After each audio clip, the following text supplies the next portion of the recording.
Hello friends, welcome to our channel. तो आज फिर से हम आपके सामने लेकर आए हैं अपना यही ज्योग्राफी का चैप्टर सौर मंडल में पृथ्वी। इसका अब हम पार्ट 2 देख रहे हैं। ठीक है, this is the name of our book, this is the chapter and we will discuss part 2 of this chapter. Okay, so welcome to our channel AI Arun Kumar. Firstly just look at this picture. ये आपकी book में भी है, NCERT में बहुत अच्छे से clearly ये बनी हुई है। ठीक है, इसमें आप देख रहे हैं सौर मंडल। ठीक है, सूर्य, ये देखिए, दिस इज द सन, यहाँ पर सूरज है और इसके आसपास मतलब चारों तरफ आपको ये ग्रह दिख रहे हैं। तो ये जो सौर मंडल है इसको पूरी तरह हम डिस्कस करेंगे। उससे पहले मैंने बोला सौर मंडल, तो हम ये देखते हैं कि सौर मंडल कैसे बना है, ये शब्द क्या है, इसका मतलब क्या है। ठीक है, सौर मंडल, मैंने बोला सौर मंडल यानी ये है सूर्य का परिवार, और सौर जो वर्ड है इसका मतलब है सूर्य से संबंधित। जो भी चीज सूर्य से संबंधित होती है उसे सौर कहते हैं। ठीक है, जैसे सोलर पैनल होता है ना, सौर ऊर्जा होती है। ओके, तो अब आप देखिए दोबारा इस पर अब हम आते हैं। ये सूरज है, ये इसके जस्ट ये देख रहे हैं आप, यहाँ पर मरकरी है, Venus, Earth, Mars, Jupiter, Saturn, Uranus, Neptune, सूर्य है और उसके साथ में 8 ग्रह हैं। ठीक है, और ये जो आप ये नंबर्स देख रहे हैं ना, ये नंबर्स हैं, ये डिस्टेंस है सूर्य से इस ग्रह की डिस्टेंस क्या होगी, मिलियन किलोमीटर में। ठीक है, अगर आपसे बोलें कि सूर्य का मरकरी से कितना डिस्टेंस है, यानी मरकरी सूर्य से कितनी दूर है, तो आप बोलेंगे 58 मिलियन किलोमीटर। या अर्थ, मोस्ट इंपॉर्टेंट, हमें अर्थ के बारे में तो सब कुछ पता होना ही चाहिए। ठीक है, तो ये 150 मिलियन किलोमीटर दूर है सूर्य से। ठीक है, यस, अब ये बहुत सारे आपको दिख रहे थे, बहुत सारे प्लैनेट्स थे, तो उनके नाम आपको याद करने हैं। तो उसके लिए एक ट्रिक है हमारे पास।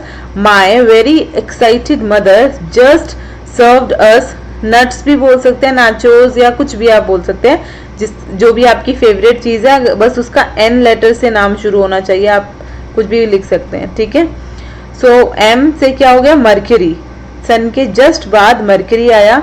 V for Venus, E for earth, M for Mars, J for Jupiter, S for Saturn, U for Uranus, N for Neptune.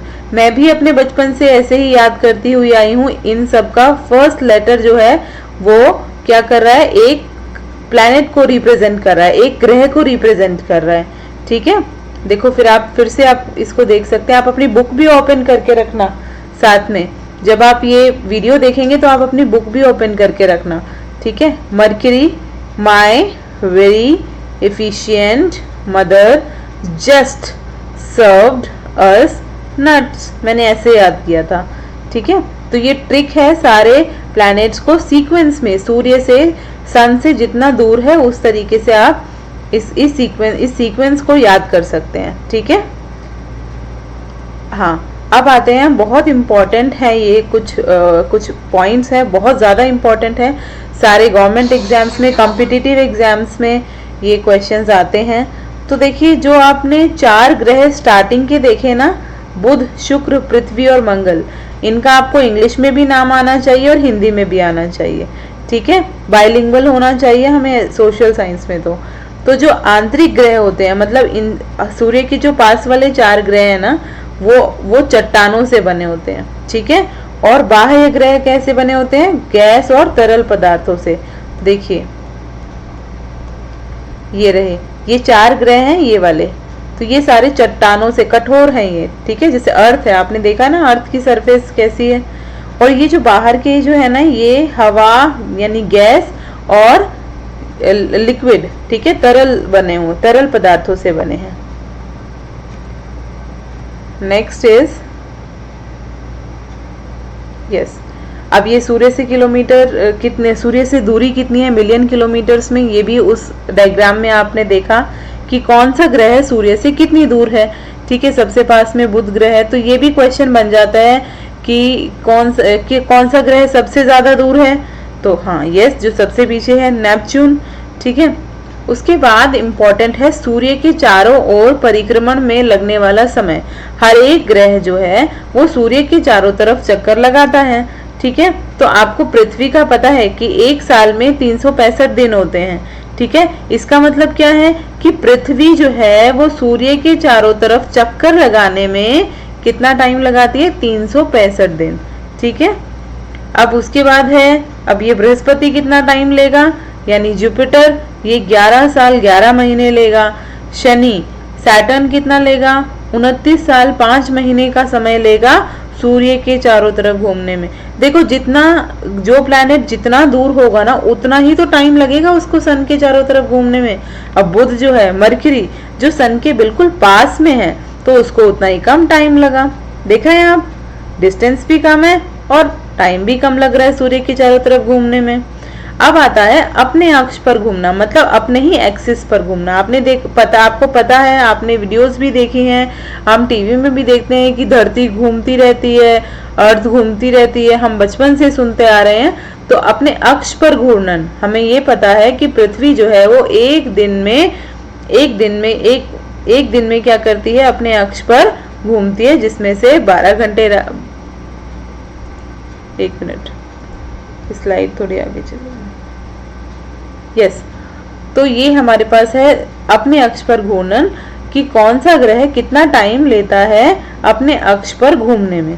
ठीक है, बुध जो है अपने अक्ष पर 59 डेज में घूमता है। ये शुक्र जो है ये 243 डेज में घूमता है। पृथ्वी जो है वो एक दिन में घूमती है। ठीक है, तो ये सब टाइम है अपने अक्ष पर कितने घंटे लगाता है। अब एक दिन का मतलब क्या? 24 घंटे। ठीक है, अब है चंद्रमा। चंद्रमा, हर एक ग्रह के पास अपना चंद्रमा होता है। जैसे पृथ्वी के पास एक चंद्रमा है, जो मंगल ग्रह है उसके पास कितने चंद्रमा हैं? 2 चंद्रमा हैं। तो बहुत इंपॉर्टेंट क्वेश्चंस बनते हैं यहाँ से, एमसीक्यू भी होते हैं, फिलअप्स भी होते हैं कि बताइए बृहस्पति ग्रह के पास कितने चंद्रमा हैं? उसके पास 53 चंद्रमा है, मून्स है। ठीक है, हर एक ग्रह के पास डिफरेंट स्टार्टिंग जो आगे के 2 ग्रह उनके पास कोई भी चंद्रमा नहीं है। अब हम सौर मंडल के कुछ बहुत ज्यादा इंपॉर्टेंट पॉइंट्स डिस्कस करेंगे।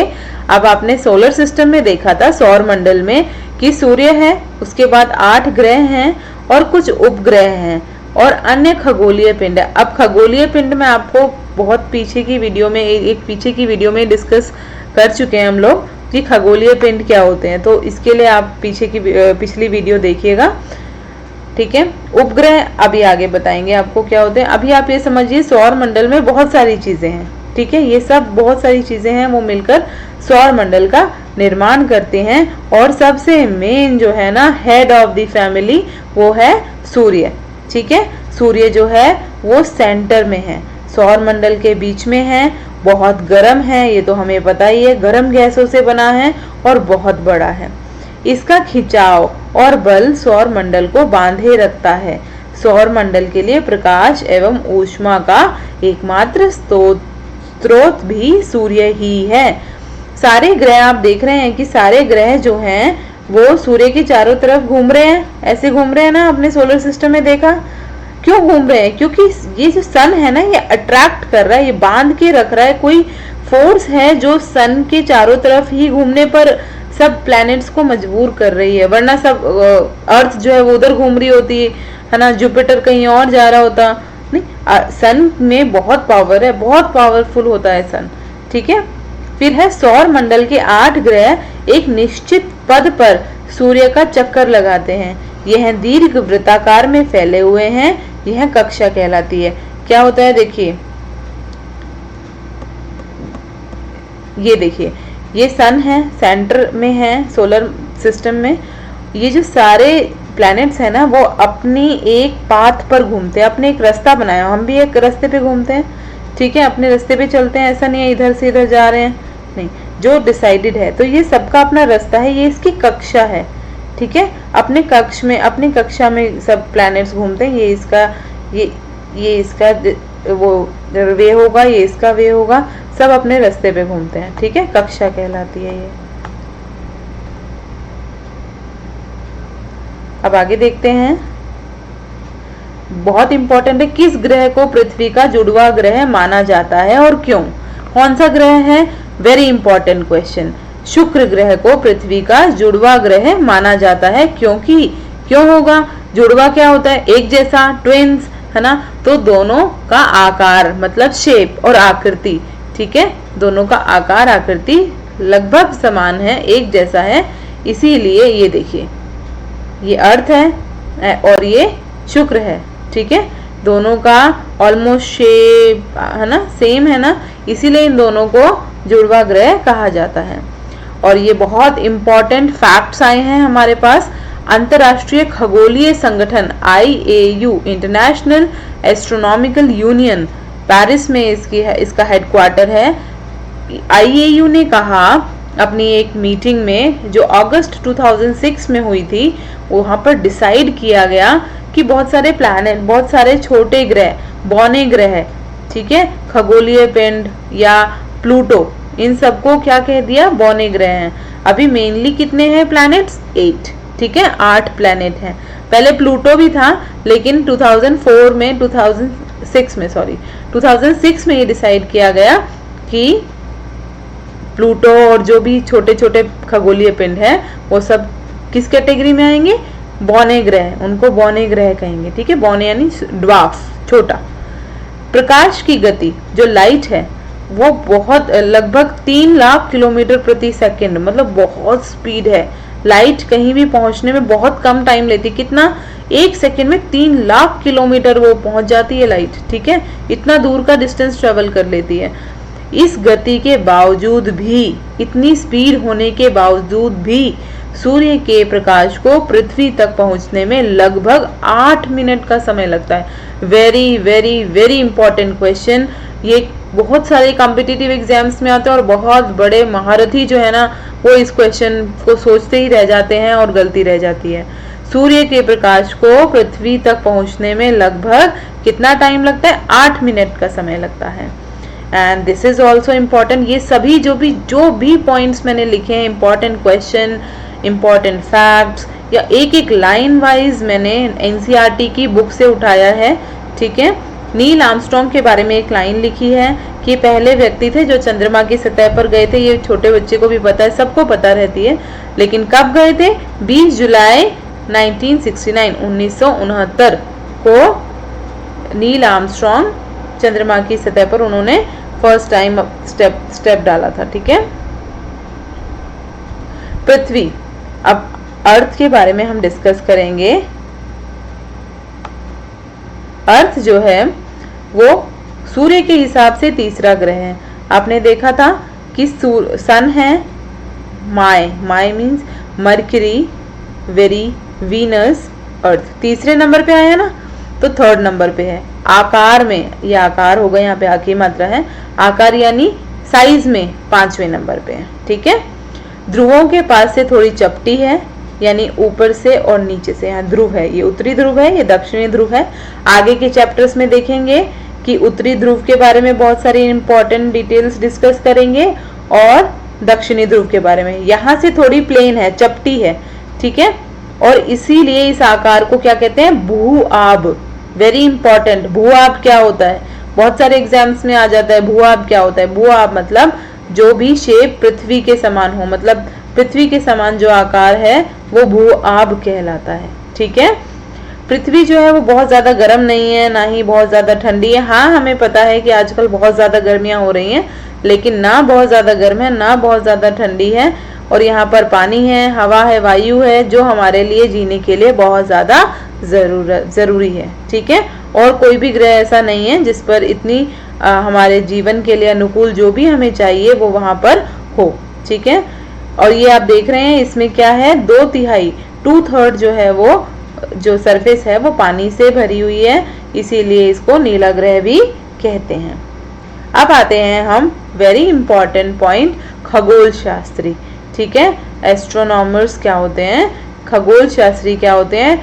जो खगोलीय पिंड, ठीक है, सेलेस्टियल बॉडीज और उनकी स्पीड, उनकी गति के बारे में जो स्टडी करते हैं, ठीक है, उनको क्या कहते हैं? खगोल शास्त्री, ठीक है। खगोलीय पिंड अगर आप जानना चाहते हैं तो आप प्रीवियस वीडियो देखिएगा, इसी का पार्ट 1। ठीक है, अब सबसे इम्पोर्टेंट, सबसे पुराने जो खगोल शास्त्री इंडिया भारत के सबसे इम्पोर्टेंट खगोल शास्त्री रहे हैं आर्यभट्ट।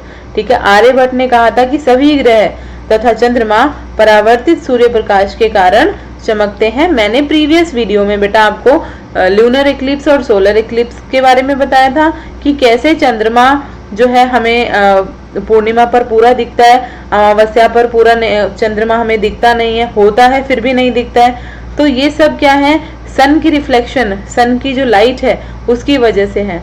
ठीक है, सारे ग्रह कैसे चमकते हैं सूर्य के प्रकाश से, ये सब किसने कहा, आर्यभट्ट ने इन सब चीजों के बारे में बताया था हमें। ठीक है, ये पिक्चर आर्यभट्ट की है। अब आते हैं उपग्रह। उपग्रह होते हैं सैटेलाइट्स। ठीक है, एक होती है नेचुरल सैटेलाइट जो हमारे पास मून है अपना, ठीक है, और एक होती है मैन मेड सैटेलाइट्स यानी मानव निर्मित, इंसान ने जो बनाई है। तो जो उपग्रह होता क्या है, एक खगोलीय पिंड, यानी आसमान में कोई भी चमकती हुई चीज जो आपको दिख रही है वो खगोलीय पिंड है, चांद, तारे, ठीक है, और कोई भी आपको ऐसा टूटता हुआ तारा दिख रहा है, कुछ भी, वो एरोप्लेन और ये सब नहीं। ठीक है, एरोप्लेन वगैरह नहीं, जो चमकती हुई चीजें हैं ये। ठीक है, नेचुरल। तो वो जो ग्रह के चारों ओर इस प्रकार चक्कर लगाता है जिस प्रकार सूर्य ग्रह हो, जिस प्रकार सूर्य के चारों ओर चक्कर लगा। देखिए ये थोड़ा लाइन में यहाँ पर मिस्टेक है, जैसे सन के चारों तरफ ऐसे चक्कर लगाते हैं ना सारे ग्रह, सबका अपना अपना कक्ष है, ऐसे घूमते हैं ना, ऐसे ही जो उपग्रह होते हैं वो अपने ही ग्रह के चारों तरफ चक्कर लगा रहे होते हैं ऐसे। ये प्लैनेट है, इसके चारों तरफ घूम रहे होंगे। ठीक है, ये होते हैं उपग्रह। एक तो मैंने आपको बताया कि नेचुरल, ठीक है, प्राकृतिक।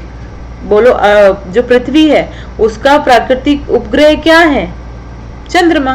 किसी ने बनाया है क्या चांद को, हम पिक्चर बना देते हैं लेकिन चांद को किसी ने नहीं बनाया। ठीक है, तो ये नेचर ने बनाया है, ये प्राकृतिक उपग्रह है। एक आते हैं मानव निर्मित उपग्रह, सैटेलाइट्स जो इंसान ने बनाई है। ठीक है, ये कृत्रिम है यानी आर्टिफिशियल है, यह वैज्ञानिकों के द्वारा बनाया गया है। इसका उपयोग ब्रह्मांड के बारे में जानकारी प्राप्त करने के लिए, पृथ्वी पर संचार माध्यम के लिए किया जाता है। ठीक है, जो हमें जो भी इंफॉर्मेशन मिलती है वर्ल्ड के बारे में या न्यूज वगैरह जो भी होती है, ये सब सैटेलाइट से मिलती है। और सैटेलाइट्स क्या है, उपग्रह है। ठीक है, इनके एग्जाम्पल्स क्या, इनसैट, IRS, एड्यूसैट, ये सब, ये इनसैट है, ये IRS है। इन सबको हम डिटेल में भी आगे भी डिस्कस करेंगे। जो सबसे ज्यादा इम्पोर्टेंट है इन तीनों में वो है एड्यूसैट। एड्यूसैट क्या है, ये लॉन्च की गई थी, ये भी एक आर्टिफिशियल सैटेलाइट है, मैनमेड सैटेलाइट है, जो इसरो ने लॉन्च की थी 20 सितंबर 2004 में। ये पहली एजुकेशनल सैटेलाइट है। कैसी सैटेलाइट, एजुकेशनल, इंडिया में लॉन्च हुई थी हमें 2 वे कम्युनिकेशन प्रोवाइड करने के लिए क्लासरूम्स में। ठीक है, ये स्कूल लेवल पर और हायर एजुकेशन दोनों में बहुत ज़्यादा यूजफुल रही। सॉरी। अब आते हैं हम चंद्रमा के बारे में, बहुत सारे इंपॉर्टेंट पॉइंट्स डिस्कस करेंगे। बोलिए, पृथ्वी के पास कितने चंद्रमा हैं, केवल एक। इसका व्यास पृथ्वी के व्यास का केवल 1/4 है। मतलब जो अर्थ है ना, उसका जो सरकमफेरेंस है, मतलब उसकी जो 4 दीवारी, ऐसे समझ लीजिए, ये जो अर्थ है ना, अर्थ का जो व्यास है, ठीक है, वो पृथ्वी, आई थिंक व्यास को रेडियस कहते हैं, रेडियस, ठीक है, अर्थ का जो रेडियस है वो, इसका व्यास, चंद्रमा का जो रेडियस है वो पृथ्वी के व्यास का केवल 1/4 है, मतलब 1/4 है। ठीक है, छोटा है, इससे 4 टाइम्स समझ लो, ये इतना है ना रेडियस, तो इसका 4 टाइम्स बड़ी जो है वो अर्थ है। ठीक है, यह इतना बड़ा इसलिए प्रतीत होता है, हमें क्यों दिख रहा है, हमें इसलिए इतना बड़ा लग रहा है, दिखता है क्योंकि हमारे ग्रह के जो दूसरे खगोलीय पिंड है, बहुत सारे छोटे छोटे ऐसे खगोलीय पिंड होंगे, चमकते हुए ऐसे पिंड होंगे, लेकिन चांद इसलिए दिखता है, चंद्रमा इसलिए दिखता है क्योंकि हमारे पास में है। ये मैंने पिछली वीडियो में भी आपको बताया था कि सूरज हमें, सारे तारे तो हमें छोटे दिखते हैं, सूरज एक तारा है लेकिन हमें बहुत बड़ा दिखता है ना। ये हमसे कितना दूर है, ये 3,84,400 किलोमीटर दूर है। चांद हमसे इतना दूर है। चंद्रमा पृथ्वी का एक चक्कर लगभग 27 दिन में पूरा करता है। ये बहुत इंपॉर्टेंट क्वेश्चन है।